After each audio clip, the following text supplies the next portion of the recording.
मित्रों, आप सभी लोगों का स्वागत है।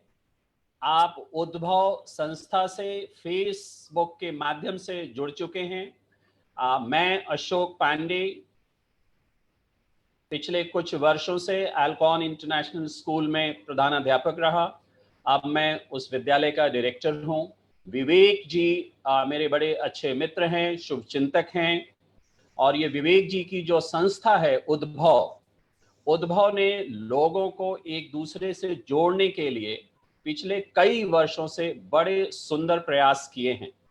मैं स्वयं उनसे और उनकी संस्था से 10 वर्षों से भी अधिक समय से उनके साथ काम कर रहा हूं। विवेक जी ने जो ये कार्यक्रम शुरू किया है, बिंदु से सिंधु तक, इस कार्यक्रम में आप सभी लोग पिछले कई सप्ताह से जुड़ रहे हैं और बड़े विद्वत, प्रसिद्ध शिक्षाविद, कलाकार और समाज के कई विधाओं से आए हुए लोगों को सुन चुके हैं।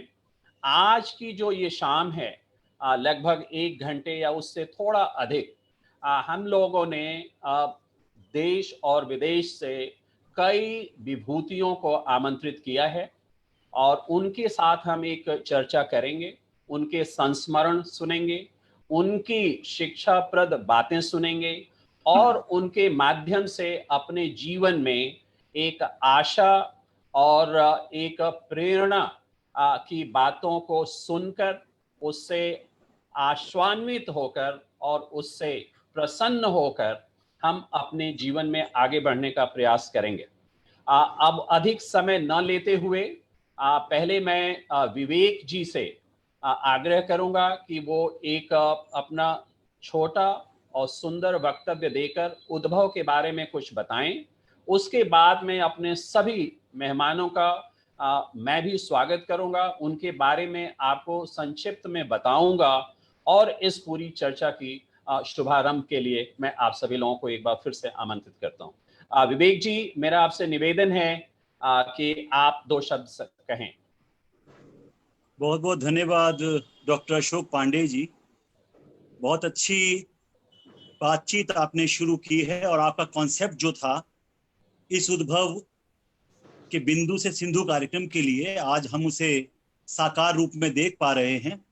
इसके लिए मैं सबसे पहले आपको ही शुभकामनाएं देता हूं। मैं तो एक छोटे से मंच पर चला रहा था, लेकिन आपने इसको एक भव्य रूप दे दिया। मित्रों, जो संचालन कर रहे हैं, जो सबसे बातचीत कर रहे हैं, दरअसल वो एक जाने माने शिक्षाविद हैं, डॉक्टर अशोक पांडे जी। और हम गौरवान्वित हैं कि उद्भव के संरक्षक मंडल में वे हमारे साथ जुड़े हुए हैं अनेक वर्षों से। उद्भव का रजिस्ट्रेशन, इसका जो शुरुआत हुई थी वो तो 90s में हुई थी, लेकिन विधिवत 2003 में हमने इसका रजिस्ट्रेशन कराया, बैंक अकाउंट खुलवाया और बहुत सारे आयोजन इसमें हुए हैं। हरीश नवल जी, जो जाने माने साहित्यकार हैं, वो बहुत लंबे समय से हमें आशीर्वाद दे रहे हैं।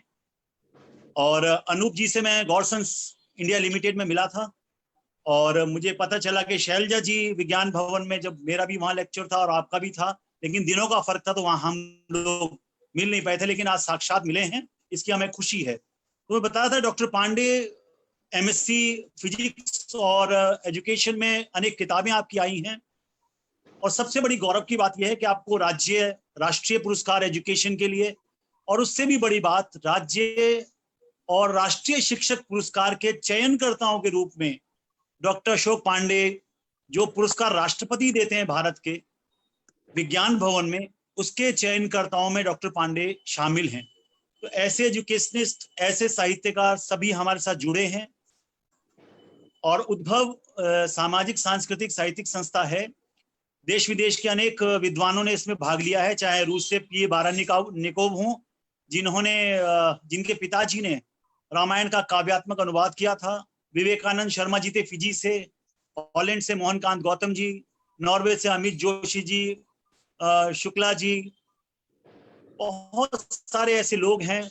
और मित्रों, मैं बता दूं कि भारत सरकार में जो मंत्री रहे, जैसे साहब सिंह वर्मा जी रहे, और कोयला मंत्री श्री प्रकाश जायसवाल जी रहे, लखनऊ से, कानपुर से थे वे, क्षमा करें। तो ऐसे लोग अनेक हमारे, जैसे आज के जो हमारे शिक्षा मंत्री हैं, रमेश पोखरियाल निशंक जी, ये सब लोग संस्था को आशीर्वाद दे चुके हैं।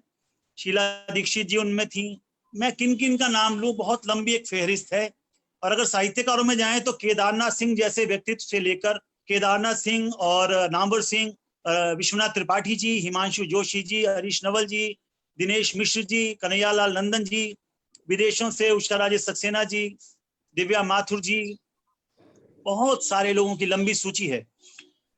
और मैं ज्यादा कुछ ना कहते हुए मैं चाहता हूं कि उद्भव को आपका आशीर्वाद निरंतर मिलता रहे और हम इसी तरह से राष्ट्रीय और अंतर्राष्ट्रीय व्यक्तित्वों से मिलते रहें। और एक दो पंक्तियां किसी शायर की मुझे याद आती हैं, अशोक जी की आज्ञा हो तो मैं सुना दूं। विवेक जी। कुछ उम्र कटी बनवासों में, कुछ बीत गई रोते रोते। कुछ उम्र कटी बनवासों में, कुछ बीत गई रोते रोते। तब जाकर पता चला हमको सोने के हिरण नहीं होते।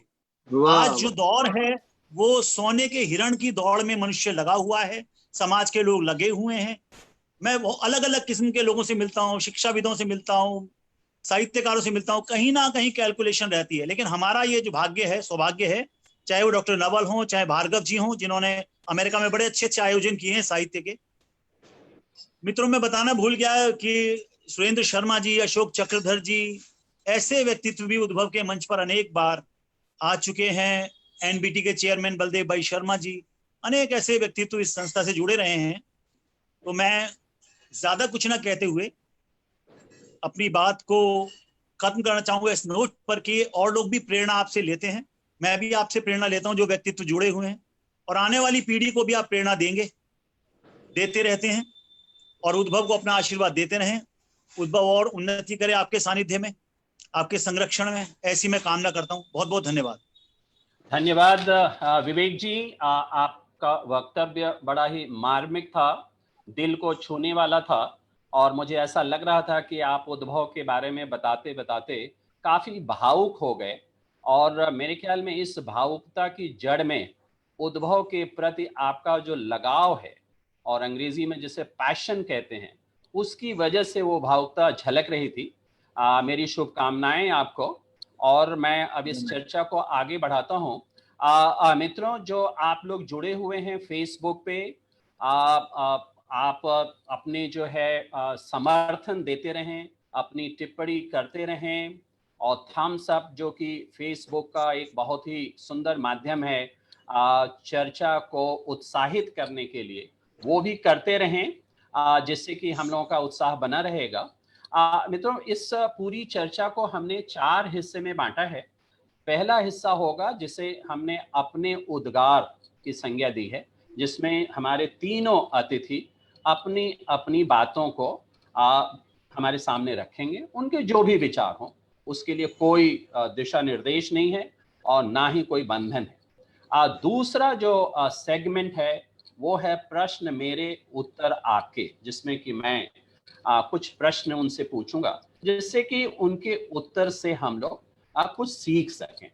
और तीसरा है आशा की किरण, कि ये बड़े विद्वान लोग हैं, जीवन में इन्होंने जो कुछ भी किया है बड़ा अनुकरणीय है अपने आप में, और वो कोई एक संदेश देंगे हमें, जिससे कि समाज में, जो विवेक जी अभी कह रहे थे कि जो हम ये सोने के एक विकृत या काल्पनिक मृग के पीछे भाग रहे हैं, उसमें एक वास्तविक आशा की किरण क्या है। और चौथा सेगमेंट है चलते चलते। तो वो चौथा सेगमेंट तो मैं चाहता ही नहीं कि आए, लेकिन समय की पाबंदी की वजह से वो सेगमेंट आएगा ही आएगा। और उसमें मैं अपने अतिथियों से पूछूंगा कि चलते चलते हमारे लिए आपका क्या संदेश है। तो अब मैं तीनों अतिथियों को एक एक करके आपके सामने लाऊंगा। सबसे पहले मैं डॉक्टर हरीश नवल जी को आमंत्रित करूंगा। डॉक्टर हरीश नवल जी, अगर उनके बारे में मैं बताने लगूं तो कम से कम 1 घंटे तो लगेंगे, और वो भी कम हो सकता है। इसलिए मैं ये धृष्टता करूंगा कि डॉक्टर हरीश नवल जी के बारे में थोड़ी ही बात बताऊं। उसमें कुछ चीजें मैं बता पाऊंगा, कुछ रह जाएंगी। इसके लिए हरीश जी मुझे क्षमा करेंगे। प्रख्यात हिंदी भाषा के विद्वान, हिंदी के प्रोफेसर दिल्ली यूनिवर्सिटी, और एक हिंदी विषय को लेकर और एक अच्छे विद्वान को लेकर जिन जिन गुणों की हम कल्पना कर सकते हैं, उस सब से वो फले फूले हुए हैं। और उसमें क्या क्या चीजें हैं? एक विद्वान को कम से कम 100 किताबें लिखनी चाहिए, वो लिख चुके हैं। एक विद्वान को कम से कम 100 पुरस्कार मिलने चाहिए, वो भी मिल चुके हैं उनको। और एक विद्वान को देश और विदेश में जाने का, पढ़ाने का, व्याख्यान देने का अनुभव होना चाहिए, वो भी वो कर चुके हैं। तो ऐसी कोई विधा नहीं है जिसमें हरीश जी ने अपना लोहा पूरी दुनिया को न मनवाया हो। इसलिए अब उनके बारे में और कुछ ना कहते हुए मैं सीधे उनसे आग्रह कर रहा हूं, निवेदन कर रहा हूं कि वो आएं और अपने उद्गार हम सभी लोगों के सामने रखें। डॉक्टर हरीश नवल। बहुत बहुत धन्यवाद अशोक जी। दोस्तों, अशोक जी ने जो कुछ कहा उसका प्रतिशत आप निकाल लीजिएगा। मैं तो बहुत साधारण व्यक्ति हूँ और अभी सीख रहा हूँ, हो सकता है कभी कुछ सीख पाऊँ। बहुत बहुत धन्यवाद अशोक जी, आपने बहुत अच्छे ढंग से अपने आप को व्यक्त किया। और उद्भव के बारे में क्या कहूँ, उद्भव और विवेक गौतम दोनों एक दूसरे के पर्याय हैं। जैसा विवेक गौतम का नाम है वैसे ही विवेकशील वे हैं। और जैसे गौतम ने उस तम को हरा था और बोध प्राप्त किया और बाद में बोध दिया, वैसे ही हमारे छोटे भाई विवेक गौतम हैं, जिन्होंने सैकड़ों पुरस्कार दिए अपनी संस्था से, लेकिन कभी अपने पुरस्कार के लिए किसी को नहीं कहा। ये उनकी बहुत बड़ी बात है। तो ये जो उदारता है उनकी और जो निष्ठा है, मैं हमेशा उसका अभिनंदन करता हूँ। दोस्तों, जो उद्गार देने की बात कही है, हम सब लोग हिंदी के सेवक हैं। हिंदी हमारी रोजी रोटी है, हिंदी हमारी माँ है। और जब कभी मैं देखता हूँ कि लोग हिंदी बोलते समय, पढ़ते समय या हिंदी की पुस्तकों को अन्य भाषा की पुस्तकों के नीचे रखते हैं कि लोगों को पता ना चले कि ये हिंदी पढ़ रहे हैं या इनके पास हिंदी की पुस्तक या पत्रिका है, तो मुझे बहुत अजीब लगता है कि ये इतनी हीन भावना अपनी माँ के प्रति क्यों। मेरी माँ जैसी भी है वो मेरे लिए दुनिया की सबसे सुंदर स्त्री है। वो दुनिया की सबसे बुद्धिमती स्त्री है जिसने मुझे इतना बड़ा किया। वो मेरी भाषा है, तो नदी हो, वृक्ष हो और भाषा हो, ये हमारी माता है। इसलिए जैसा हम माँ के साथ व्यवहार करते हैं वैसे ही करना चाहिए।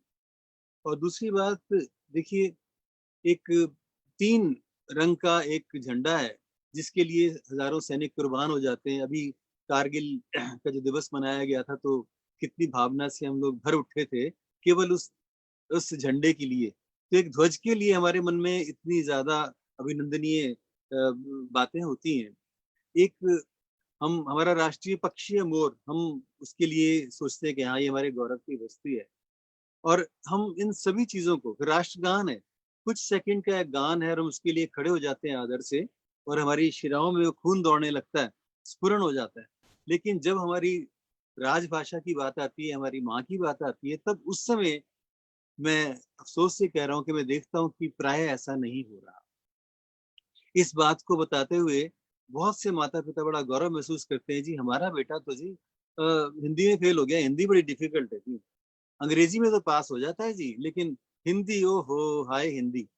तो वो ये नहीं समझते कि वो किसका अपमान कर रहे हैं। वो अपना अपमान कर रहे हैं, अपने आत्मसम्मान के गौरव को नष्ट कर रहे हैं।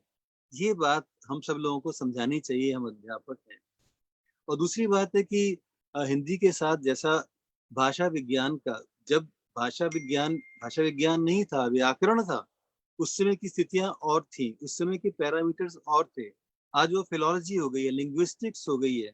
तो उस विज्ञान की जो बातें हैं वो उन पैरामीटर से अलग हैं। आज जब एक भाषा में दूसरी भाषाओं के शब्द आकर के मिलते हैं, तो वो बढ़ जाता है, उसका संग्रह बढ़ता है। अगर मेरे पास रुपयों के साथ डॉलर भी हो, पॉन्ड्स भी हो, तो मैं गरीब हुआ कि अमीर हुआ? निश्चित है कि मैं ज्यादा अमीर हुआ। तो जो शब्द स्वतः हमारी भाषा के साथ आ रहे हैं, हमारी भाषा के ही पात्र हो गए हैं, तो फिर वो फिर सौतेले नहीं है। लेकिन हम कहते हैं कि हम शुद्ध भाषा बोलिए, तो शुद्ध भाषा कौन सी है, मुझे आज तक नहीं समझ में आया। क्या शुद्ध भाषा ये है कि हम पूरी हिंदी को संस्कृत कर दें? तो क्यों ना संस्कृत को ही राजभाषा बना लीजिए, राष्ट्रभाषा मान लीजिए। हिंदी हिंदी ही है, वो हिंदुस्तानी है, वो भारतीय है, उसमें पूरी भारत की भाषाओं के शब्द हैं और होने चाहिए। विदेश के शब्द भी आते हैं और हम उनका बहुत इस्तेमाल करते हैं, उनमें अपने प्रत्यय लगाते हैं, उनमें अपने क्रियापद जोड़ते हैं। बिहार के लोग हम नर्वसागी हैं। जब मैंने पहली बार सुना कि हम नर्वसागी हैं तो क्या होता है, तो किसी ने बताया कि हम नर्वस हो गए हैं, तो हम उसमें अपने क्रियापद जोड़ रहे हैं, प्रत्यय जोड़ रहे हैं, सब चीजें जोड़ रहे हैं, वो हमारे हो गए। अब तांगा चलाते हैं, वो टोंगा था कभी, अब बैलगाड़ी जो बुलक कार्ट थी कभी, लेकिन हमने अपना लिया। अब जो हमारे घर में काम करने वाली स्त्रियां आती हैं, वो सॉरी भी जानती हैं, पार्डन भी जानती हैं, मोबाइल भी जानती हैं। तो ये सारे शब्द जो हैं, ये हमारी अपनी भाषा की संपदा हो गए। तो बस मेरा एक विनीत निवेदन फिलहाल हिंदी के प्रति यही है कि इसको अगर आप दुनिया की सारी भाषाओं को पढ़िए, जो पढ़ सकते हैं, क्योंकि सभी माँ हैं किसी ना किसी रूप में, तो उनकी अभ्यर्थना कीजिए। किसी भाषा को गिरा कर के हम अपनी भाषा को संपन्न नहीं कर सकते, और हमारे अपनी भाषा को गिराकर हम दूसरे को बढ़ावा दें, ये उससे भी गिरी हुई बात है। तो हम अपनी माँ का भी सम्मान करें, दूसरों की माता का भी सम्मान करें, और इसका अपमान ना करें। हमें ऐसा नहीं करना है कि जैसे हम जिस पंडित जी को बुलाते हैं अपनी शादी में बुलाने के लिए, फिर उसका मजाक उड़ाते हैं। अरे पंडित जी जल्दी कर लो, आपकी तोंद बढ़ रही है, कुछ और खाएंगे, दक्षिणा ज्यादा दे देंगे, जल्दी जल्दी चक्कर लगाइए। कभी आपने किसी पुजारी को, किसी प्रीस्ट को, किसी मौलवी को ये कहा है? कभी नहीं कहा। तो हम क्यों इतने इतने निरंकुश क्यों हो रहे हैं अपने अपनी अपने आचरण के प्रति, अपने राष्ट्र के प्रति, अपनी बातों के प्रति? हिंदी उनमें से एक है, और सिर्फ हिंदी नहीं, चाहे वो गुजराती हो, मराठी हो। मैं पंजाबी भाषी हूँ, मेरी मातृभाषा पंजाबी है, लेकिन मेरी जो रोजी रोटी और मेरी जिंदगी माँ के रूप में अब चूंकि हिंदी है, तो मैं इसलिए हमेशा यही चाहता हूँ कि हम सब लोग जीवन में उसका ऐसे ही सम्मान करें जैसा हम अपने तिरंगे का करते हैं, जैसा हम अपने राष्ट्रगान का करते हैं। बहुत बहुत धन्यवाद। धन्यवाद हरीश जी, आपकी सार गर्भित और मार्मिक बातें, और आपने जो हम सभी लोगों को एक दर्पण दिखाने का प्रयास किया है अपने ये बड़े प्रभावशाली संक्षिप्त वक्तव्य में, हम आपके आभारी हैं। आपको मैं वापस फिर ले आऊँगा चर्चा में। इसके बाद मैं वर्चुअल माध्यम से हम लोग एक दूसरे से मिले हैं, तो वर्चुअली अब मैं अमेरिका जाना चाहता हूं। बहुत दिनों से जाने का मौका नहीं मिला। तो अमेरिका से मेरे अतिथि श्री अनूप भार्गव जी, देखिए कितना सुंदर चित्र है उनके पीछे। अपने घर के बागीचे में वो बैठे हैं, और हम लोग इस चर्चा के शुरू में कह रहे थे कि आप तो बाग हो रहे हैं अनूप जी, और पीछे से सूरज की किरणें, इतना शोभायमान सब कुछ दिख रहा है कि आपको इस चर्चा में लाते हुए मुझे अपार हर्ष है। अनूप जी 1983 में अमेरिका चले गए थे, और भारतवर्ष के एक बहुत ही बेहतरीन प्रसिद्ध इंजीनियरिंग कॉलेज जिसे बिट्स पिलानी कहते हैं, आप सभी लोगों को पता होगा, वहां से इन्होंने बीटेक किया, आईआईटी से मास्टर्स किया, और टेक्नोलॉजी के एक बहुत बड़े आप ये समझ लीजिए कि लीडर बने वो। और अनूप जी से जब मैंने बात की तो मुझे बड़ा अच्छा लगा कि एक बड़े व्यक्ति से आपका अगर संबंध हो और कुछ उसमें आइडेंटिफिकेशन की बातें आए तो आपका जो है ना एस्टीम बढ़ जाता है, बहुत आप गौरवान्वित हो जाते हैं। तो बिट्स पिलानी से मैंने भी थोड़ी बहुत पढ़ाई की है, और अनूप जी का संबंध राजस्थान से है, मैंने राजस्थान में कुछ दिनों तक नौकरी भी की है। तो मैं इस समय अंदर से आप समझ सकते हैं अनूप जी कि मेरी भावनाएं क्या हैं। आपने जो है देश की सेवा की है, और टेक्नोलॉजी को और पोएट्री को, हिंदी को एक दूसरे से मिलाकर पिछले कई वर्षों से जो आप सेवा कर रहे हैं, और भारतवर्ष के महान कवियों को, विचारकों को, लेखकों को आपने आमंत्रित किया वहां, और पूरी दुनिया में एक ऐसा माहौल बनाया कि जो कि डॉक्टर हरीश नवल कह रहे थे, वो बड़े खुश होंगे, वो जानते भी होंगे आपके प्रयासों को। तो मैं ये चाहूंगा कि आप आए। भारत सरकार ने आपको पुरस्कृत किया है एक बहुत बड़ा ई कविता के नाम से, और बहुत सारे टेक्नोलॉजी और साहित्य को मिलाकर आपने जो जो प्रयास किए हैं वो बड़े सराहनीय हैं, और हमारे दर्शकों को, श्रोताओं को उन सारी बातों का ज्ञान होना चाहिए। मैं आपसे निवेदन करता हूं कि आप अपने उद्गार में कुछ हमसे साझा करें। अनूप जी। धन्यवाद डॉक्टर अशोक पांडे जी। हरीश नवल जी को सुनने के बाद कुछ कहना बाकी रह नहीं जाता हिंदी के बारे में। हिंदी का हमारे जीवन में क्या महत्व होना चाहिए, हमें उससे क्यों प्यार होना चाहिए, तो मैं उस विषय में तो ज्यादा नहीं जाऊंगा। बस एक दो बातें जो मैं कहना चाहूंगा वो ये कि पहली बात तो ये कि क्योंकि मैं अमेरिका में रह रहा हूं, तो मेरा ये सोचना है कि यहाँ पे हमारा एक विशेष दायित्व हो जाता है कि हमें कुछ हिंदी से अपने आप को जोड़े रखने के लिए कुछ सजग प्रयासों की जरूरत है। क्योंकि अगर आप भारत में रह रहे हैं तो हिंदी आपके चाहे बड़े शहरों में कम हो, लेकिन फिर भी हिंदी आपके चारों तरफ बिखरी हुई है। तो उससे जोड़ने के लिए, उसको जिंदा रखने, उस अपने आप को उसमें जिंदा रखने के लिए आपको कोई विशेष प्रयत्न करने की जरूरत नहीं है। लेकिन जब आप अपने देश से, अपनी मिट्टी से, अपनी संस्कृति से दूर बैठे हैं, तो अपनी आगे आने वाली पीढ़ी के लिए उसको भारत की मिट्टी से जोड़े रखने के लिए भाषा का महत्व कुछ ज्यादा अधिक हो जाता है और उसके लिए हमें सजग प्रयास करने जरूरी हो जाते हैं। तो एक तो ये बिंदु मैं रखना चाहूंगा।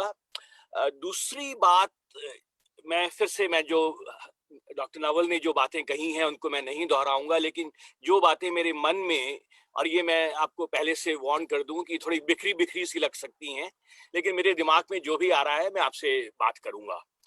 तो एक बात जो मैं कहना चाहता हूं कि हिंदी से प्रेम और जो उसके प्रति अभिमान, स्वाभिमान की जो बात है, वो मेरे ख्याल से तभी आ सकती है जबकि साहित्य जो है हिंदी का, वो उसमें एक बहुत महत्वपूर्ण भूमिका अदा करता है। तो यहाँ मैं एक बात को रेखांकित करना चाहूंगा, और क्योंकि मैंने साहित्यकारों को भारत में देखा है और मैंने साहित्यकारों को भारत से बाहर भी देखा है, तो जो बात मुझे सबसे कचोटती है वो ये है कि भारत में कुछ गिने चुने साहित्यकारों को छोड़कर, बहुत ही गिने चुने हैं, आप उंगलियों पे गिन सकते हैं, जिन्होंने लेखन को सफलतापूर्वक अपना व्यवसाय बना लिया है। तो ये जो बात है, और यहाँ पे आप देखिए कि जो जो टॉप पर जो हैं साहित्यकार, वो तो अच्छी जीविका उससे बनाते ही हैं, लेकिन जो दूसरे दर्जे के साहित्यकार हैं वो भी साहित्य के जरिए अपनी एक अच्छी जीविका कमा लेने में सफल हैं। तो जब इसके बारे में हम विचार करते हैं तो सबसे पहली बात जो मेरे दिमाग में आती है वो ये है कि हमें भारत में किताबों को खरीदने की आदत नहीं है। तो ये जो मेरे हिसाब से जो है, ये एक बहुत बड़ी समस्या है। और यही एक जो समस्या है कि अगर साहित्यकार अगर 9 से 5 बजे तक अपनी एक नौकरी कर रहा है और फिर आके वो उसमें साहित्य को लिखने की कोशिश करता है, तो अगर विश्व स्तरीय साहित्य उसमें से निकल आता है तो मैं कहूंगा कि वो एक अपवाद है। कि आश्चर्य की बात है कि उसके बावजूद भी उन्होंने कैसे इतना अच्छा लिख लिया। तो हमें एक जरूरत है कि हम ये कहें कि अच्छा साहित्य नहीं मिलता, उससे पहले हम एक आदत डालें कि हम अच्छी किताबों को खुद खरीदें। और ये आप तर्क नहीं दे सकते कि भारत में गरीब लोग हैं और वो किताबें उसको अफोर्ड नहीं कर सकते, तो ये बिल्कुल गलत बात है। अगर आप 300 रुपए का टिकट लेके मल्टीप्लेक्स में सिनेमा देखने जा सकते हैं, तो 200 या 300 रुपए की किताब लेके आप क्यों नहीं उसको पढ़ सकते। तो मैं चाहूंगा कि इस दिशा में एक प्रयास होना चाहिए, सजग प्रयास होना चाहिए, और इसके बड़े दूरगामी प्रभाव होंगे कि जब साहित्य जीविका का साधन बनने लगेगा, तो जो अच्छे लोग हैं जो कि इस वजह से साहित्य में नहीं जा पाए कि वो जीविका का साधन नहीं है, वो उसमें जाएंगे और अपना जब पूरा समय देंगे तो बेहतर साहित्य हमारे सामने आएगा। तो एक तो मैंने ये बात मैं कहना चाहूंगा। दूसरी बात, क्योंकि मैं तकनीकी से जुड़ा हुआ हूं, वहां मैं ये कहना चाहूंगा कि अब समय आ गया है कि हम साहित्य को पूरी तरह से तकनीकी से जोड़ें। और अब वो समय भी जा चुका है जबकि हम ये कहते थे कि हमारे पास हिंदी में लिखने के लिए टेक्नोलॉजी नहीं है, हिंदी में टाइप करने के तरीके नहीं हैं, हिंदी में साधन नहीं है हमारे पास। तो मैं खुद क्योंकि तकनीकी से जुड़ा हुआ हूँ, मैं ये बिल्कुल कह सकता हूँ कि जो साधन हैं वो अब सब मौजूद हैं। अब ज़रूरत है हमें उनको अपनाने की। और यहाँ पर भी मैं यही कहना चाहूँगा कि ये जो बहुराष्ट्रीय कंपनियाँ हैं, वो हमारी दुश्मन नहीं हैं। हमें उनके साथ मिलकर काम करना है क्योंकि उनके हित और हमारे हित कुछ हद तक अलाइन होते हैं। ठीक है कि उन्हें अपना पैसा बनाना है, लेकिन वो भी पैसा तभी बना पाएंगे जबकि हम उनके साधनों का प्रयोग करेंगे। तो ये उनके भी हित में है कि हमें ऐसे संसाधन उपलब्ध करवाएं जिससे कि हमारी जो जो हमारी आम जरूरतें हैं वो सरलता से पूरी हो सकें। तो हमें आगे बढ़ना होगा कि कंप्यूटर को हम सिर्फ एक टाइपराइटर की तरह इस्तेमाल ना करें, बल्कि कुछ इस तरह से प्रयोग करें कि हमारी जो प्रोडक्टिविटी है वो हमें बढ़े। कि जो काम जो लिखने में हमें पहले 8 घंटे लगा करते थे, वही काम अब हम अगर 2 घंटे में कर सकते हैं तो ये एक बहुत बड़ा एक कदम होगा। तो हमें तकनीकी को अपनाना होगा। अभी तक दुर्भाग्य ये रहा है कि साहित्य से जुड़े लोग तकनीकी से थोड़ा दूर रहते हैं। तो मेरा ये विचार है कि जो हम लोग जो कि दोनों से जुड़े हुए हैं, वो उन साहित्यकारों को तकनीकी के पास लेकर आएं जो कि अभी तक तकनीकी से दूर भागते हैं। तो इसमें मैंने एक सुझाव दिया था कि मैंने एक टर्म कॉइन की थी कि अडॉप्ट एन ऑथर। तो उसमें हम ये करें कि जैसे मैं हूँ तकनीकी से जुड़ा हुआ हूँ, तो मैं अपने प्रिय लेखक को जिम्मेदारी लूं कि मैं उन्हें तकनीकी से पूरी तरह जोड़ूंगा। तो अगर इस तरह से हम लोग अगर मैच कर सकें कि जो तकनीकी से जुड़े हुए लोग हैं उन्हें साहित्यकारों से जोड़ें और उन्हें वन ऑन वन बेसिस पे हम कहें कि हम आपको आपकी जो किताबें हैं उसको इंटरनेट पे लाने में पूरी मदद करेंगे। आपको बातचीत करनी है अगर अपने दर्शकों अपने पाठकों से, तो वो हम उसको उपलब्ध कराएंगे। तो ये एक बहुत बड़ा कदम हो सकता है। तो मेरे ख्याल से अशोक जी मेरा समय खत्म हो रहा है। तो बहुत बहुत धन्यवाद अनूप जी। आपके अंदर दैवी शक्ति है, आप समय का ध्यान बोलते बोलते भी रख रहे थे। मुझे आश्चर्य है क्योंकि मैं मानता हूं कि इस आपके बागीचे में घड़ी तो कहीं नहीं है, फिर भी आपको कैसे लगा मुझे बड़ा आश्चर्य हो रहा है। लेकिन आपने जो बातें कंप्यूटर में घड़ी है लेकिन आपने देखिए, आप तकनीकी को ज्यादा उजागर ना करिए, नहीं तो लोगों को सारी बातें पता लग जाएंगी। तो आपने जो ये एडॉप्ट और ऑथर की बात कही है ना, तो और लोगों को जो इस बात की प्रेरणा दी कि भाई किताबें खरीदें, और मैं तो ये चाहता हूं कि अगर उसमें थोड़ी मुश्किल भी हो रही है तो भी खरीदें। और एक जमाना था जब हम लोग विद्यार्थी थे, अनूप जी आपने याद दिला दिया कि हम लोग जब किताबें खरीदते थे तो नई किताबों को हम अफोर्ड नहीं कर पाते थे, तो हम थोड़ा वेट कर लेते थे। जब वो किताबें पुरानी हो जाती थी तो आधे और चौथाई कीमत पे उसे खरीदते थे। तो देखिए, सवाल ये है कि अगर हमारे अंदर इच्छा है तो कोई ना कोई तरीका हम निकाल ही लेंगे। तो बहुत बहुत सुंदर बात कही आपने, और हिंदी की सेवा के लिए आपका साधुवाद। एक बार फिर से मैं आपको बधाई देता हूं। आपके जैसे लोगों ने ही इसको कहां से कहां तक पहुंचाया है, ये बात तो बिल्कुल स्पष्ट है। तो अब मैं आपकी बात को ही आगे बढ़ाते हुए अपने तीसरे मेहमान की तरफ जाऊंगा, और वो मेहमान भी अनूप जी से बहुत अधिक दूरी पे नहीं है। वो कनाडा में हैं और उनका नाम डॉक्टर शैलजा है। और देखिए कितनी ये एक संयोग की बात है और बड़ी सुंदर बात है कि डॉक्टर शैलजा डॉक्टर हरीश नवल की विद्यार्थी रह चुकी है। और अभी इस चर्चा के शुरू होने से पहले डॉक्टर हरीश नवल कह रहे थे कि शैलजा, तुम शैलजा तो हो ही, और तुम बहुत ही दिव्य और भव्य भी हो गई हो। तो देखिए, एक अध्यापक के उद्गार और अपने विद्यार्थी के लिए उनकी प्रशंसा, बड़ा सुंदर लगा मुझे ये दोनों लोगों की चर्चा को सुनकर। डॉक्टर शैलजा दिल्ली विश्वविद्यालय में पढ़ी हैं, पीएचडी किया है उन्होंने, पढ़ाया भी है वहाँ पे। और एक और बात ये पता लगी कि उन्होंने एक विद्यार्थी जीवन में जितने भी गोल्ड मेडल्स एक विद्यार्थी ले सकता है वो सारा ले लिया उन्होंने। और नवल जी कह रहे थे कि जब यहाँ के गोल्ड मेडल कम हो गए तो वो कनाडा चली गई वहाँ के गोल्ड मेडल्स को लेने के लिए। तो शैलजा जी आप बहुत कुछ कर रही हैं वहाँ पे, और मेरा जहाँ तक ख्याल है कि आप कनाडा जैसे देश में हिंदी की सेवा करने वालों की जो एक पीढ़ी है उसकी दूसरी पीढ़ी की आप एक अग्रणी नेता के रूप में उभरी हैं। बहुत कुछ आपने किया है, हिंदी के नाटकों का वहां मंचन किया है, बच्चों के अंदर भारतीय संस्कृति को जागृत किया है, उनको मंच दिया है। और उनके साथ बैठ के जो अनूप जी कह रहे थे ना कि हिंदी को तकनीकी में बदलने में बड़ी दिक्कत होती है, ऐसा लगता है आपने तो उसमें भी बहुत सारे प्रयोग किए हैं। और कैसे आपने फॉन्ट्स को डेवलप किया, कैसे लोगों को जोड़ा और कैसे एक नई परंपरा की शुरुआत की, ये बड़ा ही प्रशंसनीय है। आपको इस मंच पे बुलाकर मैं अपने को बड़ा सौभाग्यशाली समझता हूँ। शैलजा जी आपसे निवेदन है, अपने उद्गार।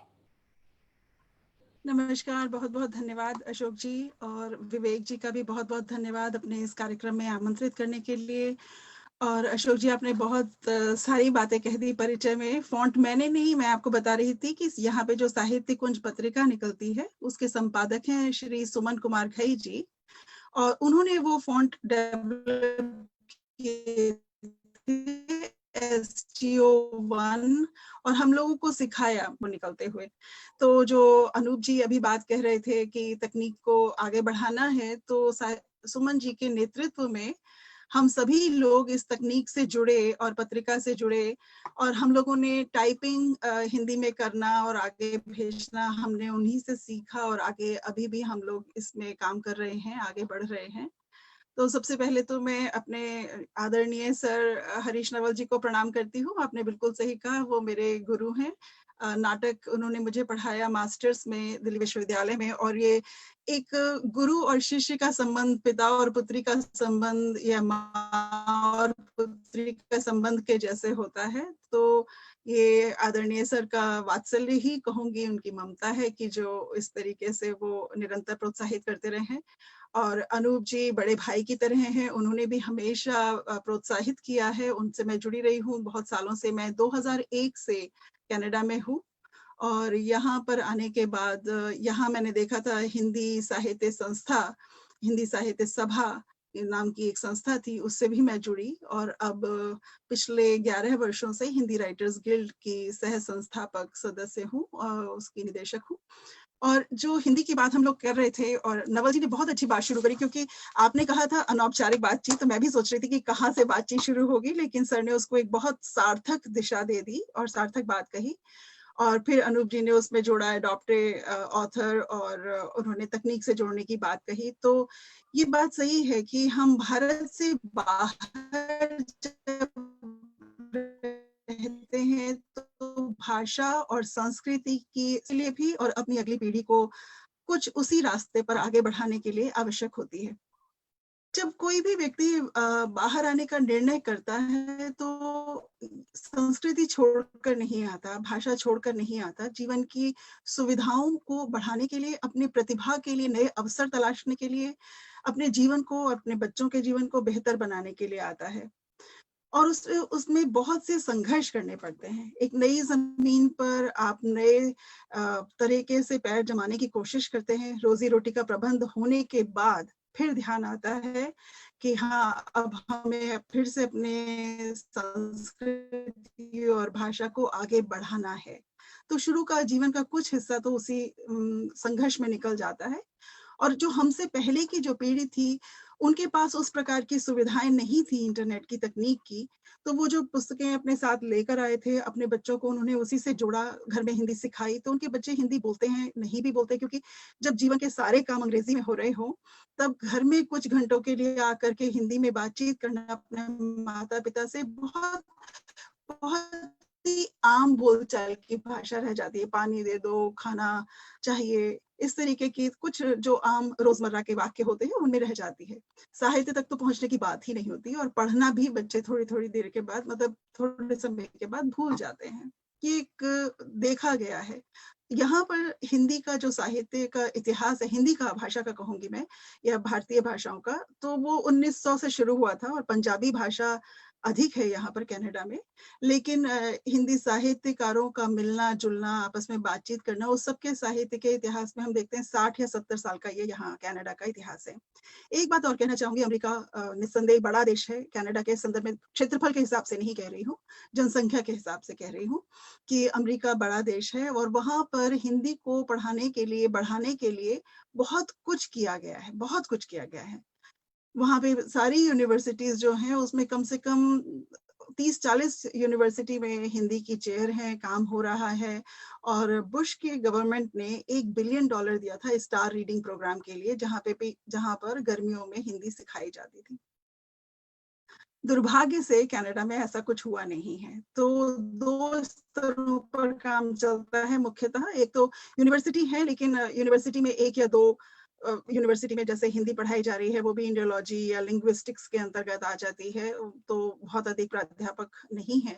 दूसरी बात ये कि जो इस प्रकार के स्कूलों में कार्यक्रम है वो हेरिटेज क्लासेस के अंतर्गत तो आती हैं, कुछ उनकी क्लासें होती हैं, मैंडरिन की, पंजाबी की, तमिल की, उर्दू की कुछ क्लासें होती हैं, कक्षाएं होती हैं, लेकिन हिंदी की कक्षाओं में बच्चे बहुत अधिक बढ़ते नहीं हैं, संख्या उनकी बल्कि कम ही हो जाती है। मंदिरों में कक्षाएं चलती हैं हिंदी की, क्योंकि माता पिता अपने बच्चों को पढ़ाना चाहते हैं, और वो भी करीबन कहेंगे कि 15-20 सालों से, 20 सालों के करीब से शुरू हुआ है ये काम भी। तो उसके लिए कोई उनके पास कोई निश्चित पाठ्यक्रम नहीं होता, लेकिन फिर भी सिखाने की चेष्टा रहती है। हम लोगों ने हिंदी राइटर्स गिल्ड के माध्यम से साल में 2 बार बच्चों को मंच देने की चेष्टा करी। होली पर हम लोग बच्चों को हिंदी में बात करें जैसी प्रतियोगिता भी रखते हैं, और फिर 14 सितंबर को या 10 जनवरी को जब हमारा विश्व हिंदी दिवस होता है तो बच्चों को हम आमंत्रित करते हैं कि वो आकर के अपनी कविता या अपनी छोटी सी कहानी कुछ भी प्रस्तुत करना चाहें। कम से कम एक बातचीत होती रहे। बहुत जरूरी है कि माता पिता घर में अपने बच्चों के साथ निरंतर हिंदी में बात करें, और ये बहुत आसान होता है कि जब आप माता पिता भी 8-10 घंटे की नौकरी अंग्रेजी में करके लौटें, और तो अपने बच्चों से, जो कि वो खुद भी 8-10 घंटे स्कूल में अंग्रेजी में पढ़ के आए हैं, तो वो अंग्रेजी में ही बातचीत करना शुरू कर दें। तो एक बहुत ही सजग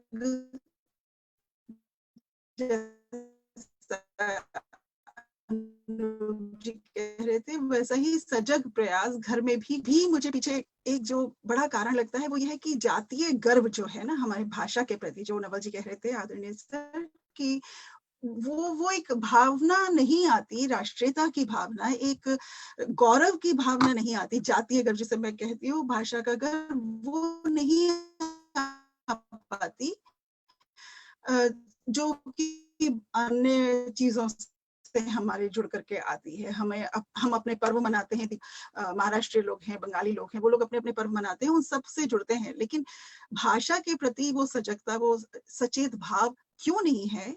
ये निस्संदेह इसमें बहुत सारे आयाम हैं, हम इस इतने सारे विस्तार में मैं नहीं जाऊंगी कि व्यवसाय और ये सारी चीजें, उन सब चीजों में नहीं जाऊंगी, लेकिन ये है कि हम लोगों को ये प्रयास करना चाहिए, और खासतौर से प्रवासी लोगों की, हम लोग अपने बच्चों के साथ हिंदी में जुड़े रहें।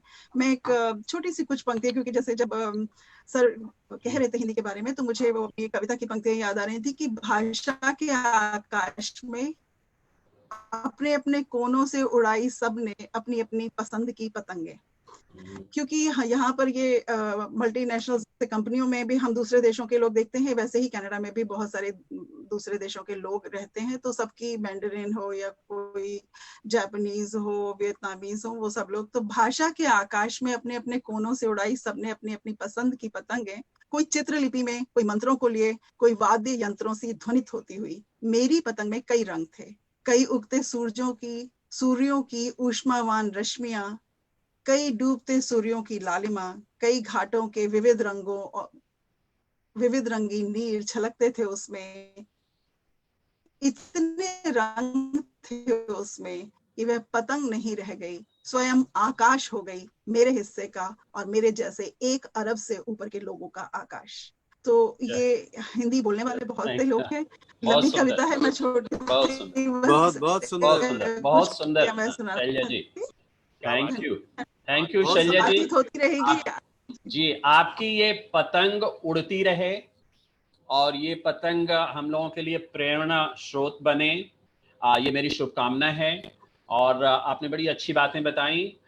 नौकरी अंग्रेजी में, घर में हिंदी, ये एक आपका एक स्लोगन भी हो जाना चाहिए। और आपने जो बच्चों के साथ जो खास तौर से जो प्रयास किए हैं, वो तो अद्वितीय है। और क्योंकि अगली पीढ़ी को ही तैयार करना जो है, आपने एक बीच में बात कही थी शैलजा जी, जिससे आपने कहा कि हम डिटेल में नहीं जाएंगे।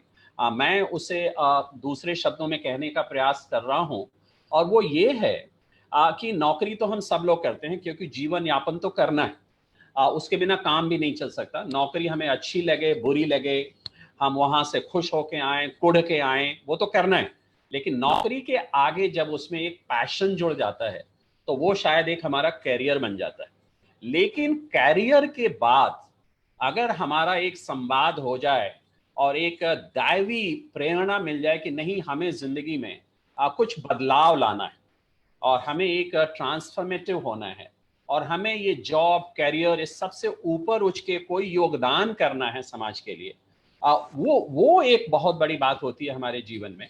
और मुझे बड़ी खुशी है कि आप सभी लोग उस श्रेणी में आते हैं कि जिन्होंने जो है नौकरी कैरियर सबसे ऊपर एक कॉलिंग फ्रॉम अबव, जिसको अंग्रेजी में कहते हैं, कि ऊपर से एक संदेश है आपके लिए कि नहीं, मुझे कोई बदलाव लाना है, मुझे समाज में एक ऐसा योगदान करना है जिसे आने वाली पीढ़ियां याद करें। तो आप सभी तीनों लोगों को मैं बहुत बधाई देता हूं कि आप उस श्रेणी के व्यक्ति हैं। तो फेसबुक पे जो लोग जुड़े हैं, मैं आपको फिर से याद दिला दूं कि आप 3 विद्वानों को सुन चुके हैं। अपनी प्रशंसा भेजते रहें, टिप्पणियां करते रहें, और इसी के साथ हमारा पहला चरण पूरा होता है। आपने सबके उद्गार सुने और मैं समझता हूं कि इन उद्गारों के साथ आप कई दिनों तक अपने संस्मरण को बनाए रखेंगे, अपने अनुभव को बनाए रखेंगे। अब मैं वापस आऊंगा हरीश जी के पास, क्योंकि अब ये प्रश्न और उत्तर का समय है। हरीश जी, जी आपने जो बातें कही, अब उसमें मैं एक दूसरी कड़ी जोड़ना चाहता हूँ। जी आप पांडे जी, आप भले इस बात को स्वीकार ना करें, आप एक रोल मॉडल हैं, और जिस स्थान पे आप समाज में पहुंचे हैं, आपका एक बचपन, युवा, आपने कॉलेज में पढ़ाया, कितने संस्मरण होंगे। तो मैं ये जानना चाहता हूं, और जो कि हमारी अगली पीढ़ी के लिए बड़ा आवश्यक होगा जानना, कि आप एक अपनी बचपन में एक बच्चे के रूप में, एक स्कूल गोइंग चाइल्ड के रूप में, आपके क्या स्वप्न थे, आपने क्या सोचा था, आप क्या बनना चाहते थे, और आज आप जब पीछे देखते हैं तो आपके मन में क्या बातें आती? अशोक जी, बहुत आपने अच्छा प्रश्न पूछा है। जब मैं स्कूल में पढ़ता था और बचपन में जब मेरी आकांक्षाएं बढ़ रही थी, मैं देख रहा था कि मुझे क्या बनना चाहिए। तो एक बार हमारे एक हिंदी के अध्यापक थे, श्री धर्मानु जी सुकुमार, उन्होंने हमें एक निबंध का विषय दिया, जो जो आपने अभी पूछा है कि मैं क्या बनना चाहता हूँ भविष्य में। तो फिर उस दिन मैंने बहुत देर तक सोचा कि मैंने सोचा दुनिया में कौन कौन से ऐसे वोकेशनल हैं, व्यवसाय हैं या जॉब हैं जो बहुत अच्छे हैं। तो मुझे लगा, अरे डॉक्टर बहुत अच्छे होते हैं, वो जीवन दान देते हैं। फिर मुझे लगा, नहीं, अध्यापक बहुत अच्छे हैं, वो आपके जीवन को संवारते हैं। तो फिर कभी लगे कि अरे नहीं। फिर जब मैं सारी चीजें सोच रहा था, तो अंत में अशोक जी निष्कर्ष ये आया कि जो जस्टिस है, जो जज है, वो सबसे बड़ा होता है।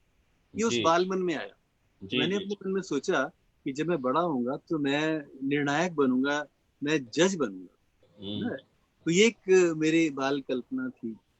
लेकिन जैसे धीरे धीरे हम लोग बड़े होते गए, और तब ये पता चला कि जिस चीज की प्रतिभा हमारे में होती है, यदि वो प्रतिभा हमारे में हो और हम पहचान लें, या जितनी प्रतिभाएं हैं उनमें से जो सबसे अधिक हावी हुई उसको पहचान लें, और फिर उसके लिए जो उससे संबंधित जो जितना कुछ है उसको जानने की कोशिश करें और फिर जो प्रतिभा उसका अभ्यास करें, तभी हम कुछ बन सकते हैं। तो मैं देख रहा था कि मेरे में लेखन जो है वो आ रहा है, मेरे में रंगमंच आ रहा है, और मैं चित्रकार भी बनना चाह रहा था, चित्र भी मैं बना लेता था। तो वो चीजें आ रही थी तो मैं उनको छांट रहा था। तो छांटते छांटते अंत में सबसे ज्यादा यही आया था मेरे मन में कि मैं अपने अध्यापकों की तरह एक अध्यापक बनूं। और जब मैं जिस समय मैं एमए करने के बाद, उस जमाने में हमारे समय में पीएचडी करने से पहले 2 साल का एमलिट करना पड़ता था, मास्टर ऑफ लिटरेचर। आजकल 1 साल का एमफिल है। जी तो जी मास्टर ऑफ लिटरेचर में भी आपको एक रिसर्च करनी होती है, डिसर्टेशन बड़ा लिखना होता है। जी तो मैंने मोहन राकेश पर लिखा था, तब मोहन राकेश जीवित थे और बहुत लड़ झगड़ कर मैंने डॉक्टर नागेंद्र से ये विषय लिया था। तो मैं जब कर रहा था तभी मेरे सामने एक ऑफर आया। हमारे एक पड़ोस में जायसवाल जी रहते थे, अभी भी रहते हैं वहाँ शादरा में, और वो बहुत अच्छे हिंदीविद हैं और वो एक मंत्रालय में बड़े हिंदी अधिकारी थे। तो उन्होंने कहा कि क्या तुम अध्यापक बनने की सोच रहे हो, उसमें क्या है, मैं तुम्हें अफसर बनाऊंगा और मेरे यहाँ विभाग में कुछ रिक्तियां निकली हैं, तुम उसको भर दो। ये बड़ी उनकी अनुकंपा थी, तो जो उन्होंने मुझे ऐसा कहा जैसा सोचा था, तो मैं सोचता रहा कि जायसवाल जी इतने बड़े हैं, इतने मुझे अच्छी बात कह रहे हैं, मेरे करियर की बात कह रहे हैं, तो सरकारी नौकरी मिल जाए, पूरी पूरी उम्र आपको तो कोई तंग नहीं करेगा, फिर एक बार आप चले गए। तो कई चीजें उन्होंने जो बताई थी मैं सोचा, पर फिर मैंने सोचा कि नहीं, मुझे तो बनना तो अध्यापक ही है, तो मैं कैसे उनको मना करूं। तो मैंने उनसे कहा जी देखिए, ऐसा है कि अगर मेरा एमलिट में नंबर आ जाए तो क्या होता था कि जो भी 300-400 बच्चे जो एमए के होते थे इवनिंग मॉर्निंग के, उनमें से जो पहले 30 होते थे नंबरों के हिसाब से, उनको एमलेट में दाखिला मिलता था। तो मैंने कहा जायसवाल जी, मैं अवश्य, आपने जो बताया आपकी बड़ी कृपा है, किंतु मैं इंतजार कर रहा हूँ कि अगर मेरा एमलेट में नंबर नहीं आया तब मैं आपके पास जॉब कर लूंगा।